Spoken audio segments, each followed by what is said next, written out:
The digital world moves fast, but real growth comes from real conversations. This is e-Coffee with Experts, where marketers and founders share what's actually working in SEO, AI, and digital growth. Grab your coffee and fuel your mind as we chat with top minds about their wins, struggles, and lessons you won't find in a blog post. Brought to you by Digital Web Solutions, we bring real talk to help you grow your business, one episode at a time. Let's get started.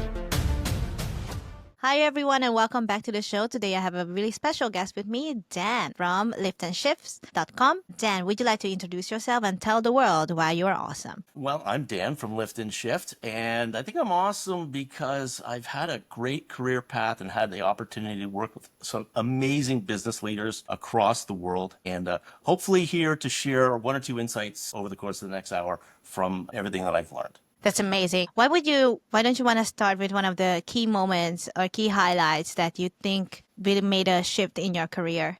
Well, early in my career, I was involved in the advertising agency world. Back in the 1980s, there was a lot of bright lights, big city excitement in that industry. There was the view of pitches and presentations and storyboards and TV shoots and client dinners and all that stuff. Made you look like the rock star of business. It was very exciting. But I had, what is probably a fairly common moment in the industry. It all dates back to John Wanamaker and that famous quote that says, I know that half of the money that I spend on advertising is wasted. I just don't know which half. For me, that was a very telling moment, sitting with a client and talking to them about an investment, and they were like, I'm not sure. And it was very hard to draw a direct comparison to, what the expected end results were going to be. And whenever we did have results, it was often very small share gains, and that moved my career ultimately into things like retail and business to business, direct marketing, things involving coupons and measurement and all of that stuff. And I became very excited to be able to demonstrate to clients, the impact we were having on their business. That's amazing. When you talk about the traditional type of advertising, at one point I was thinking that, maybe that's coming back. Maybe that's something that brands now will invest more because, with the twist of AI and automation, because it will take maybe a few years for people to realize that this is automated, this is fake. So the brands will have to think outside of the box more. So I see that the traditional advertising elements are coming back because I understand that after digital came in, I guess the digital marketing took away some of the need for traditional advertising. But I'm guessing there will be a shift when the skill sets for traditional advertising will come back big time. Well, I think that traditional advertising will always have a role in establishing the brand's presence, its size, its legitimacy.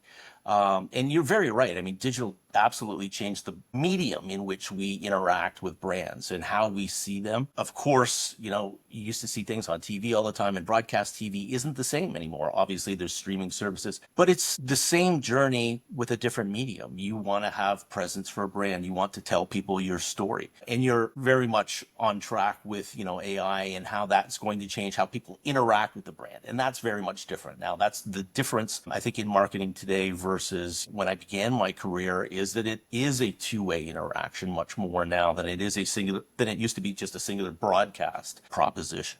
Exactly. Yeah. And let's talk about Lift and Shift. So now you are part of Lift and Shift. And the question is what were some of the key moments or pivots that brought you to Lift and Shift, and how did the idea for a full service loyalty solution come to life? Well, in my advertising career, I had the good fortune to work with a mentor of mine, Graham Farrell, who is the CEO of Lift and Shift. And he was instrumental in forming my view on how you interact with clients, the consultative approach, how you help them understand where the opportunities are. And we found ourselves about 13 years ago in a common space of loyalty in working with clients on loyalty programs. And it was very natural for us to come together to create a full service agency that relied on that consultative approach, that helped our clients understand where the opportunities were, to identify them and sort of capitalize on them, and using that very involved methodology that an advertising agency would. I see. How do you see that? So is Lift and Shift a SaaS loyalty platform? It's a SaaS tool? Yeah, or an not at agency? all. We're sort of the direct opposite of a software as a service proposition. We have our own proprietary tech stack, which we've developed over the last 10 years, that's highly customizable and that we operate on behalf of our customers. So the way that it works is that we'll sit with you as a potential client and speak about your business model and your needs and the strategic imperatives of your business, and then work in consultation with you to create a custom program model that is specific to your industry, your business needs, your brand life cycle, all of those things. And then we will operate that program on our customers' behalf, working with them on a monthly basis to touch base on results and to talk about what's coming down the pipe in terms of new developments in the industry and what they need to be focused on. And then also bringing forward insights from our data and analytics department to help them, as I mentioned, identify opportunities and convert upon them. I see. So in respect of the audience who are mainly marketing agency owners and SEO agents, specifically SEO agency owners, but the model is kind of the same anyway, how would you sit down with them and what metrics would you ask them to look for to help them with the loyalty program? Because when I think of loyalty program, I really think of products. Like, for example, if I go to Starbucks and I buy, a cup of theirs, then I get some sort of discount if I use that cup rather than getting the paper club, or like they have the gold card and I collect points. So for me, as someone who is outside of this business, right, I think of products more, but how can you apply this to service-based companies? Well, absolutely. On individual level, most of us have interacted with loyalty programs, in our personal lives, going to a coffee shop, going to a retailer, a pharmacy, those sorts of places. And it's about repeat purchases. And so that becomes the metric. And so when you're speaking in terms of the audience for an SEO agency or someone where you're in a service related business, that's what you need to look at, right?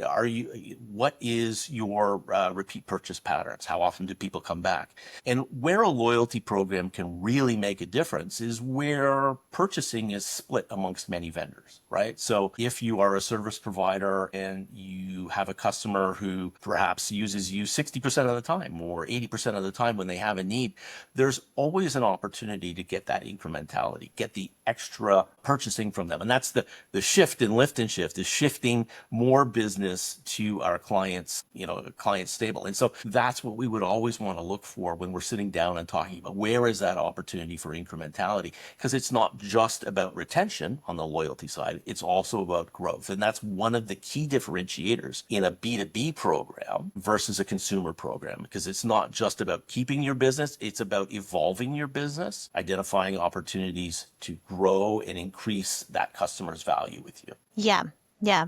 So another episode of mine on this podcast was exactly talking about client success and client success management and how agencies are really lacking this department and they are leaving money on the table. Would you think that your service is similar to client success management, or is it not? Well, from a perspective of making sure that a client is making full use of your services, that's something that's, as a business operator, very near and dear to my heart. And so you have to understand where the opportunities for additional income growth are with your customer base. In our case, the data and analytics department is exactly one of those opportunities. So you may have an ongoing loyalty program, which is working on a very, I wouldn't say automated basis, because it does take management and there is evolution over time, but it's using the tools at your disposal and the services at your disposal, like a data and analytics department, to identify for your customers opportunity for them to increase their value, right? So you want them to win, and bringing forward products and services on your side that can help identify that and sort of show them the path is a critical element for growing your business. Yeah, I think it's a great insight, because often service providers really get stuck in the grind, they get stuck in the operation. And I think your services like lift and shift or shift and lift. Lift and shift, yeah. Lift and shift helps to maximize what people currently doing, which my next question brings to actual sales data. Because a lot of companies that I realized over this some years of working, like people don't really, they're just happy when they make a sale. And they're just really happy, like, oh, I got the sale, but they sometimes forget to look at the critical data behind it. How long did it take to chase that lead? How much did it cost? So how do you mine sales data to find actionable behavioral patterns? And what are some surprising indicators most marketers like myself overlook? Well, you're absolutely right. Most companies don't understand, or most certainly don't action, the incredible resource that they have in their own sales data. And that's one of the things that we do very well as an organization, is to take all of the sales data. In many cases, for example, if we're working with a distributor, we're looking at millions of lines of sales information on a weekly basis. And for a lot of clients, that can be an overwhelming task, right? So you use all of the modern tools at your disposal to look at those things. So AI, and we have proprietary algorithms to identify sales opportunities, sales gaps, things like associative purchasing. If you are buying these 4 items in your basket of goods, these other 2 items are natural matches to that. And if you are not purchasing them, how can you use your loyalty program, your rewards program, to suggest to your clients that perhaps they might be interested in these other elements? These are things, again, as consumers, that we have grown accustomed to in the world of Amazon and online shopping, where there's massive amounts of computing power. But many small to medium-sized enterprises, for certain, don't have access to that. So as a service provider, that is one of the great things that we bring to the table, is the ability to unlock the power in that data. Thinking of some of your clients right now, like what was some of the surprising facts that you found after you digged into their sales data? Well, I think one of the things that surprises most clients to the greatest degree is the level to which a small change can have a major impact on their overall sales. So one of the things that we can do in our program is to identify sales gaps where someone isn't purchasing an item in that basket of goods, as an example. But a different thing that you can also do is to provide, with a B2B customer, this is very much within the norm, sales school. Purchase X number of dollars this month and receive some level of reward. And it doesn't have to be a very far stretch, right? So it could be something as small as a 3 to 5% increase, which is highly attainable for the customer and the member inside of the program. But when you aggregate that across a customer base of hundreds or even thousands, the cumulative impact on the overall business and the health of the company is amazingly undervalued. And so when you're able to demonstrate that and bring that to your client and show the impact of that, one of the things that we all often do is talk about the lead in to any initiative like that and what the purchasing patterns are. Are you experiencing levels of growth that are, fairly normal, 5 to 8% with these customers? And then if you just ask them for that extra 2 points, go to 10%. And you can see the reaction and who has reacted and what the value is to the business. And when you sit down after the fact and show them those results, it's an extremely gratifying experience to have that meeting, because their eyes become open to the power of using their own data. Just understanding something small, like what an extra $200 per customer would do. And so that's something that I think is very much undervalued, just those small moves and how they can become big wins. That's amazing. Yeah. I think this tactic is really helpful for listeners because sometimes they just don't know where to start. Like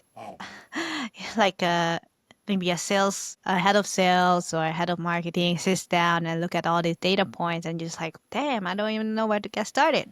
So I think, thank you for sharing this method. And I think it will be very helpful for everyone who is listening to this. Oh, very glad to do. What are the most effective reward structures you've seen for driving mid-funnel or to repeat purchase behavior for agencies? For agencies. Okay. Well, we don't do a lot of targeting directly to agencies, but let me tell you our approach. And I think that maybe we could translate that into the world of helping to market for agencies. So the one thing that's very much different about a B2B loyalty or rewards program from a consumer-based program is the ability to discuss things like sales and purchasing and targets. And so for us, the most effective strategy in a B2B environment is a performance-based strategy. Now that can be volume-based, right? Increase your purchasing by X number of dollars, or item-based, add this extra item into your basket of goods, this service into your basket of goods. Or it can be growth-based, right? Year-over-year differences.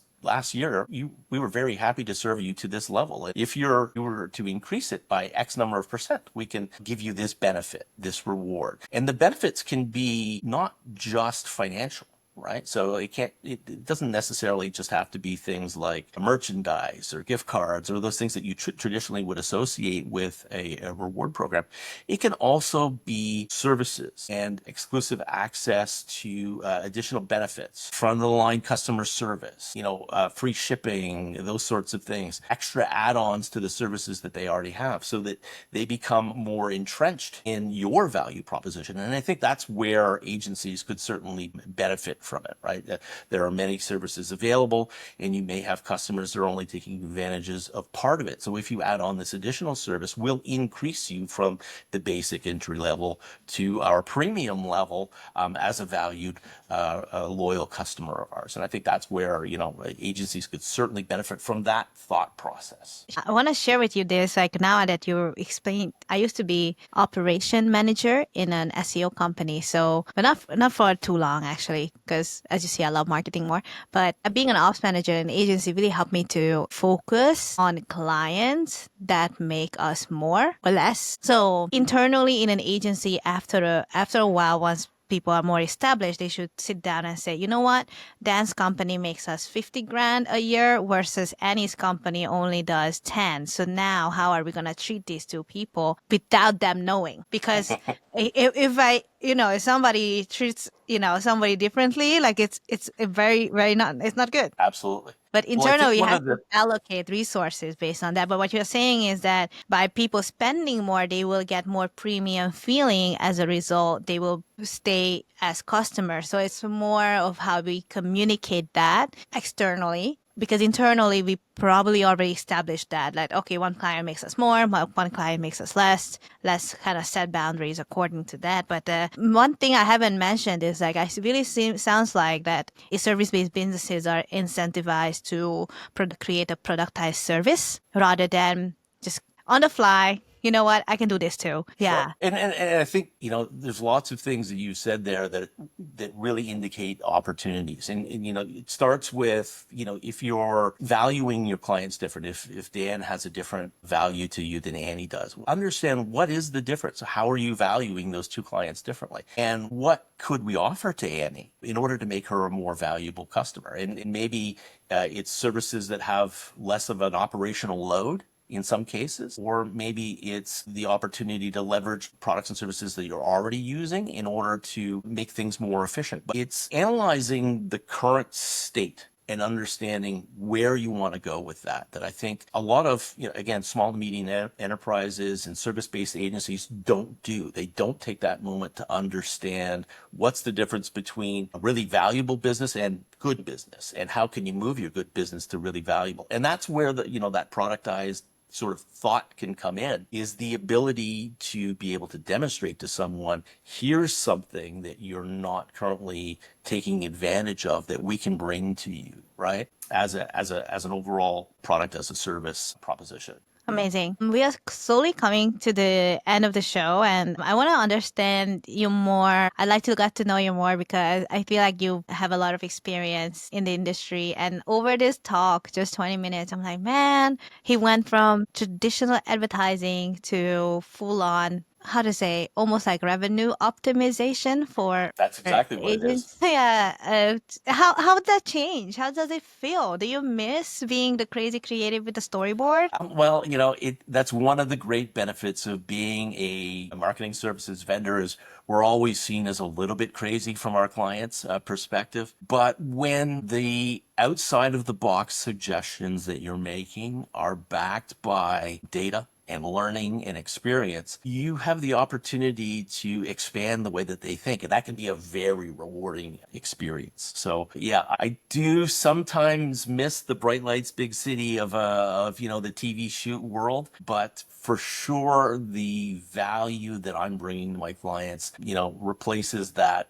tenfold. It's very rewarding. Wow. And how long were you in traditional advertising before you changed to revenue optimization loyalty programs? Well, I'm a little, I'm going to date myself and embarrass myself a little bit, but just over 20 years. You've been in traditional advertising for 20 years? Or I was in traditional advertising for 20 years, and I've been doing loyalty and direct now for close to 16 years. Yes, I am dating myself now. Wow. That's amazing. Man, would you like to join my aspiring CMO show now? Like, where can I interview for, Oh, maybe we can talk a little bit about that. like, let's just jump the room to like, let's talk advertising.